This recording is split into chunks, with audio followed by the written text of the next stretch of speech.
Bonjour à tous, bienvenue dans ce nouvel exercice de la série 50 Shades of Yourself. Donc aujourd'hui nous allons voir comment mettre des ombres portées sur un logo, comme sur le logo Santa Cruz, ou alors comment amener un effet de relief en 3 dimensions, comme sur le logo Superman. Alors, on va commencer tout de suite avec le logo Santa Cruz. J'ai déjà fait le cercle, ainsi que la mention skateboard qui apparaît dans un cercle, pour gagner un petit peu de temps sur ce tutoriel, puisque c'est quelque chose qu'on a déjà vu dans un des exercices qu'on a fait précédemment. Alors, tout d'abord, on va commencer par inscrire le texte. Je vérifie que voilà, je remets tout par défaut, aux valeurs par défaut. Voilà, je vais venir ensuite taper ici Aitor. Donc j'ai pris la police industrie. Je vais positionner mon texte par ici. La première chose à faire, ça va être de mettre mon texte sur une diagonale, un petit peu comme Santa. Donc ici, je vais venir tourner le texte. Voilà, alors peut-être je peux me mettre là pour avoir un repère. Voilà. Et ensuite, une fois que j'ai fait ça, alors je pense qu'il faut que j'agrandisse quand même la taille de ma police. On va dire comme ça, à peu près. Une fois que j'ai fait ça, je vais ici aller dans transformer. Et ici, en fait, je vais mettre un angle un petit peu en italique. Ici, en fait, avec mon clavier, je vais appuyer sur les touches la touche la flèche du haut pour augmenter en fait l'inclinaison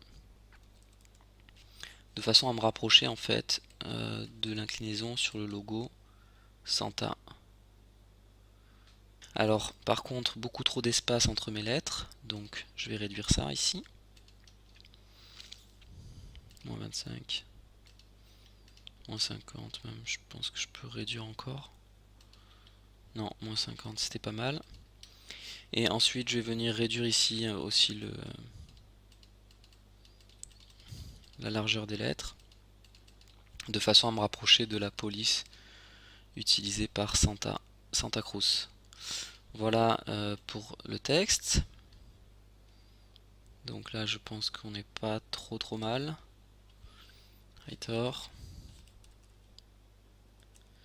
Voilà. Alors ce texte, vous pouvez voir qu'il a une ombre portée, mais il a également un contour. Donc je vais aller dans le panneau apparence. Je vais lui mettre sa couleur pleine qui est le jaune que j'ai sauvegardé auparavant. Et je vais ensuite lui rajouter un contour.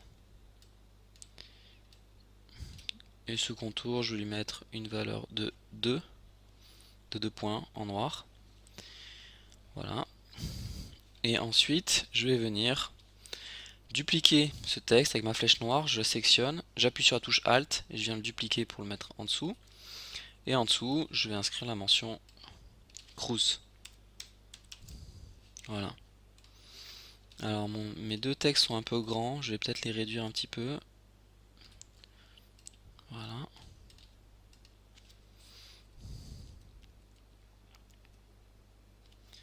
Aitor Cruz. Alors maintenant, l'objet de ce tuto, c'est de vous montrer comment mettre des ombres portées. Donc c'est très simple. Pour mettre des ombres portées, vous sélectionnez le texte, vous allez dans Effets, Styliser et Drop Shadow, qui veut dire donc ombre portée. Ici, vous allez activer Preview pour voir ce que donnent les réglages par défaut. Donc là, les réglages par défaut, ils sont bons, puisque je l'ai fait juste avant. Mais en gros, l'idée, c'est que vous pouvez régler en fait la position de l'ombre, ici avec en largeur. Vous pouvez la faire partir vers la droite ou vers la gauche. Donc moi j'ai mis juste un ici, et puis ici même chose, vers le bas ou vers le haut. Voilà, vous pouvez positionner votre ombre comme ça. Donc moi j'ai mis 0,5. Et ensuite, vous pouvez rajouter du flou éventuellement. Voilà, si vous voulez une ombre un petit peu plus diffuse. Moi j'ai mis 0 puisque là l'ombre est pleine. Et vous pouvez également mettre une ombre plus ou moins transparente.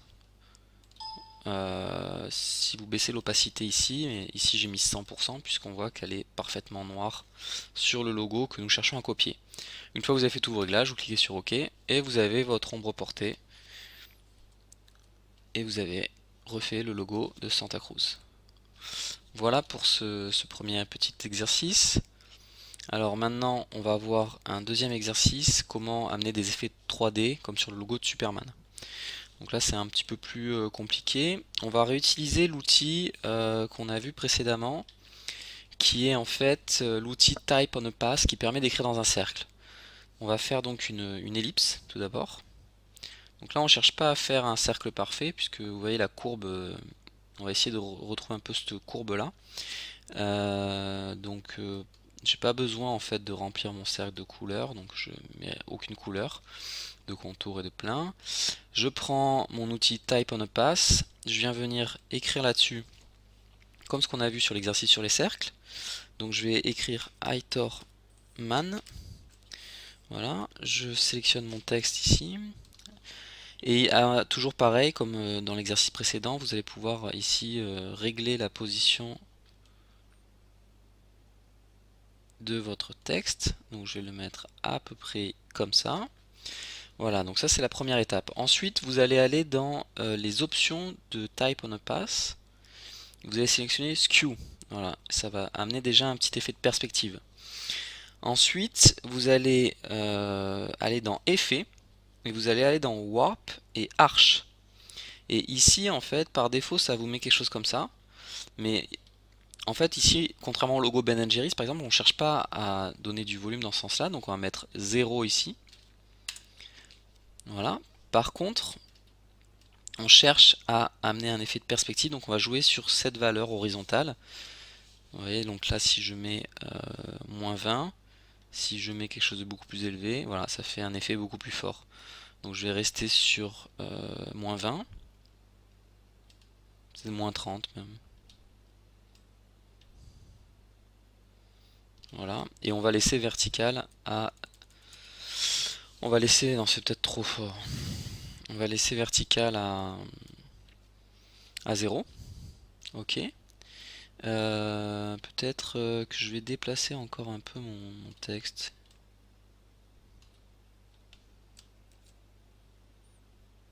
Alors il faut essayer de retrouver le... C'est assez pénible.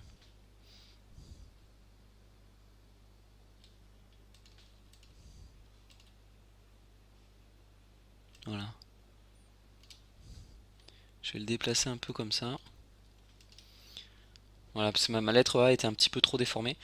Alors après, vous pouvez éventuellement, si vous trouvez que la courbe est trop marquée, vous pouvez éventuellement venir modifier ici la courbe, voilà, pour avoir quelque chose de plus raisonnable en termes de déformation.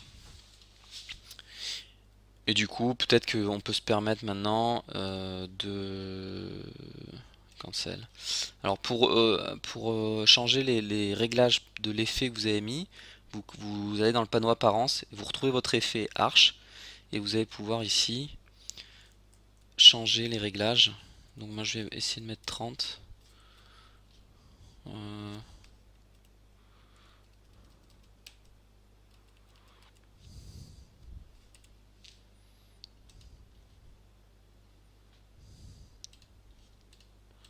Je l'avais pas sélectionné en fait. Si, c'est bon. Ok, bon. Donc ça c'est pour les premiers réglages. Donc maintenant on va voir comment faire un effet de 3D sur ce texte. Alors, première chose, on va le vectoriser. Clic droit, Create Outlines. Ensuite, une fois que vous l'avez vectorisé, on va venir lui amener une couleur pleine qui va être rouge et on va lui mettre un contour qui va être noir. Voilà. On va faire passer la couleur pleine par-dessus le contour et le contour, on va lui mettre une valeur de 2 points. Voilà. Je vais d'abord ici aller dans Objet, Expand Appearance. Voilà. Et là, je pense que ça devrait marcher. 3D, Extrude and Bevel, Preview, et là ça marche. Et vous voyez que si je change en fait la position du carré, alors ça demande pas mal de mémoire et d'effort de la part de votre ordinateur, mais vous pouvez changer la perspective comme ça, voilà, plus ou moins marqué. Donc là je vais me rapprocher encore du logo de départ, et je vais mettre comme ça, Aitorman. Ok, voilà. voilà comment vous pouvez faire exactement le même genre d'effet. Alors le dernier petit truc, c'est que ici on a de la couleur bleue. Alors si vous voulez faire la même chose, vous allez faire sélectionner votre objet, Expand Appearance, et ensuite vous allez venir sélectionner ici les parties que vous voulez, dont vous voulez changer la couleur. Donc vous allez double-cliquer dessus, voilà, et vous allez les sélectionner comme ça. Alors ça peut être assez long, mais au final, vous allez réussir à produire l'effet souhaité. Donc après, il faut ressortir des groupes à chaque fois.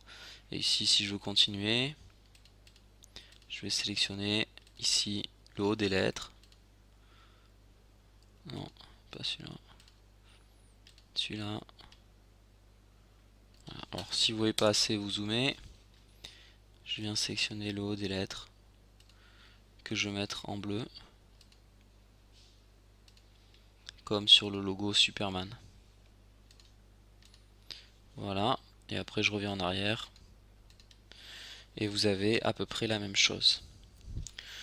Donc voilà un petit peu pour la technique. Alors après, si vraiment vous voulez faire quelque chose de très propre, il faudrait passer un petit peu plus de temps pour ici rajouter des contours derrière. Mais ça reste le même principe, hein. Alors je vais en faire juste un pour l'exemple. Par exemple ici cette forme là, je vais venir la sélectionner. Voilà. Et si je veux faire un contour, bah, tout simplement je peux rajouter un contour ici. Et ça va me faire exactement le même effet que sur le logo Superman. Alors là en l'occurrence il y a deux formes. Donc je vais zoomer un petit peu pour voir ce qui se passe. Donc après c'est un peu du peaufinage pour venir faire quelque chose de propre. Mais si par exemple je prends cette forme, ces deux formes, et mettons avec le Pathfinder, je viens les fusionner, voilà, ça résout le problème. Voilà, donc en fait après bah, il faudrait faire la même chose sur chaque forme, et vous arriveriez comme ça à avoir exactement un logo avec à chaque fois des petits contours. Euh, et exactement le même effet que sur notre logo Superman. Voilà. Voilà pour ces deux techniques. Je vous remercie pour votre attention et on se retrouve dans un prochain tutoriel.